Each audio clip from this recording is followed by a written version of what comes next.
Tonight, we're learning now of 3 new family murder-suicides in just the last 24 hours.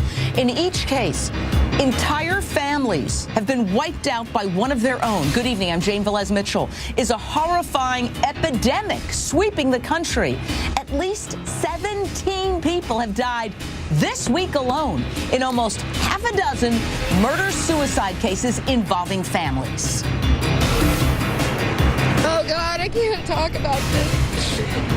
I just can't. Neighbors can barely believe what happened next door. You can't tell who's going to be violent. A mother who came to pick up her children was shot and killed by the estranged husband. They found a deceased female in her vehicle located in the parking lot of the daycare. Dad feared his ex-wife would harm his children, and his worst fears were confirmed. My ex-wife said that she was going to harm the kids and then I should get over there ASAP. And guns and despair and being untreated are a horrible, deadly mix. In Utah, a police officer is believed to have murdered his 2 kids, his wife and his mother-in-law. He then killed himself.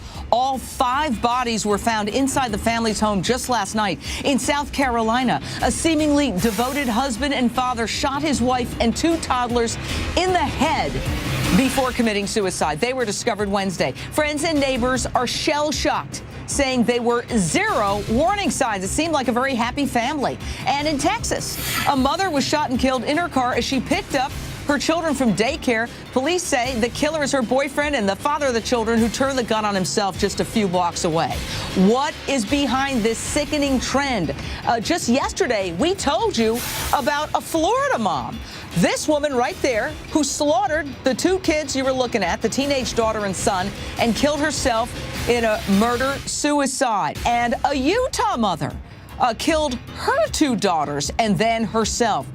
Look at that beautiful family. Every single person there dead. Okay, all told, 17 people dead this week in 5 family murder-suicides across the country. What on earth is going on?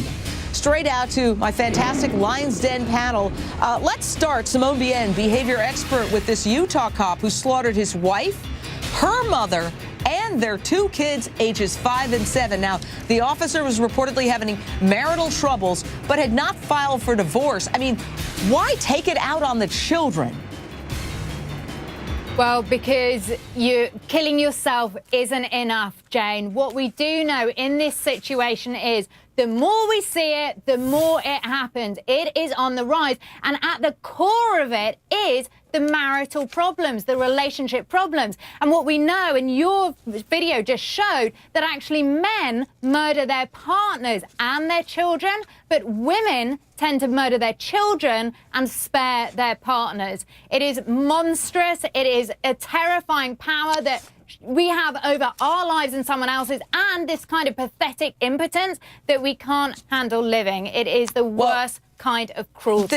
This is nightmarish. I mean, it is just nightmarish to see all these people and know they're all dead as a result of interfamily, within the family, murder-suicide. Look at that innocent child. She has done nothing, and she suffers because of adult relationship problems. Police officer Josh Boren left no note before murdering his kids, his wife, and his mother-in-law. A neighbor from outside says they appeared to be the perfect family. He appeared to be the perfect dad. My husband and I call him the gentle giant. He looked like the Hulk, but he was as soft as a kitten. We'd come home from our grocery shopping and he'd be out on the football field playing catch with his kids and playing on the grass with his daughter. And he was the sweetest man, the kindest man I've known.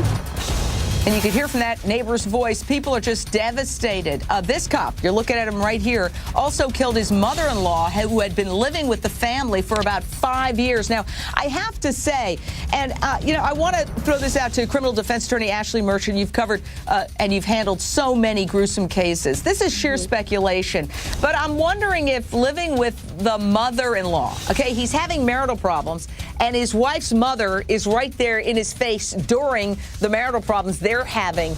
Could that have been a festering resentment? Well, you know, this case is the only one that you could even see that there was some signs beforehand.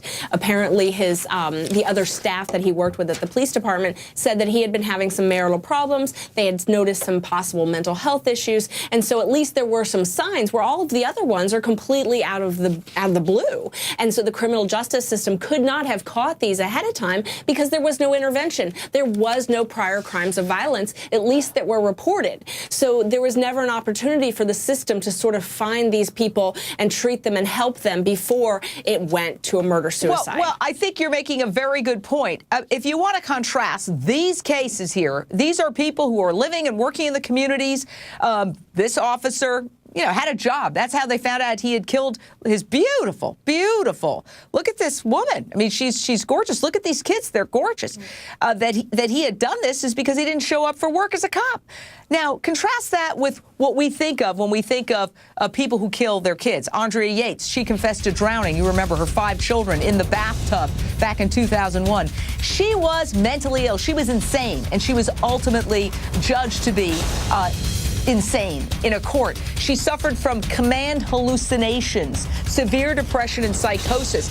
And so, you know, Brian Claypool, defense attorney, that's very different from people who just do horrible things, who know right from wrong, who are working, who are part of the community, who have... When Andrea Yates was hearing voices in her head that were God and the devil telling her, you have to kill your kids because you're going to save them and they will go to a better place. That's very different from people who are having relationship problems and then go home and kill their kids.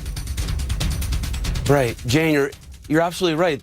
These are people that are average citizens. And I think the common thread in all of these horrible, tragic killings are people have a sense of hopelessness. They're completely overwhelmed by life. They're losing something that they value so much, and they can't handle that. And they have to resort to eliminating everything then. And I would really hope that maybe in our society, these folks will look to maybe their faith a little bit more, maybe have a purpose over and above themselves in life, and then that might be able to help them be more equipped to deal with this disappointment in life. And what's really horrifying is all the people we're looking at on these photos, they're all dead.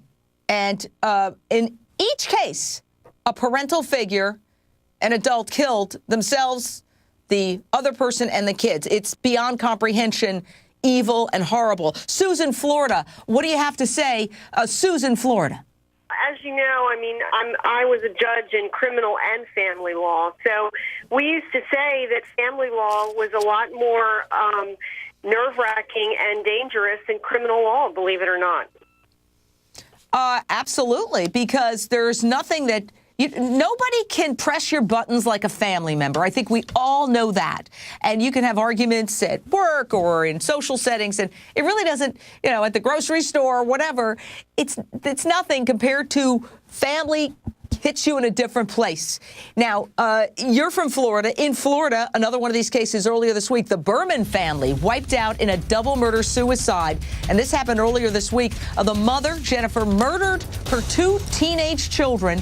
Look at this beautiful family. It's unbelievable. And then took her own life following a brutal divorce. Now, before she did it, she emailed her ex-husband and said in a very eerie email that it was best for her family. She actually lured her ex-husband to the crime scene, and then he made the horrific discovery of his teenage son and daughter murdered along with his ex-wife, who killed herself. Here's the 911 call.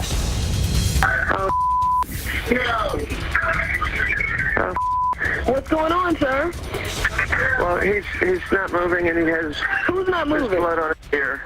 My son. Your son? My son. Oh, this can't be real. Unfortunately, it was all too real. Victoria Taft, talk show host out of the West Coast. This is happening coast to coast. It turns out that this mother was about to lose what used to be the marital home to foreclosure. The husband had moved out. They had divorced. She ended up with severe money problems, even though she was reportedly working long overnight shifts as a nurse. She seemed in court filings to be bitter over the nasty divorce, claiming in these court papers that her ex refused to pay her mortgage during the long divorce battle. What is the significance in your mind to her emailing her husband and almost tipping him off so that he would discover the bodies?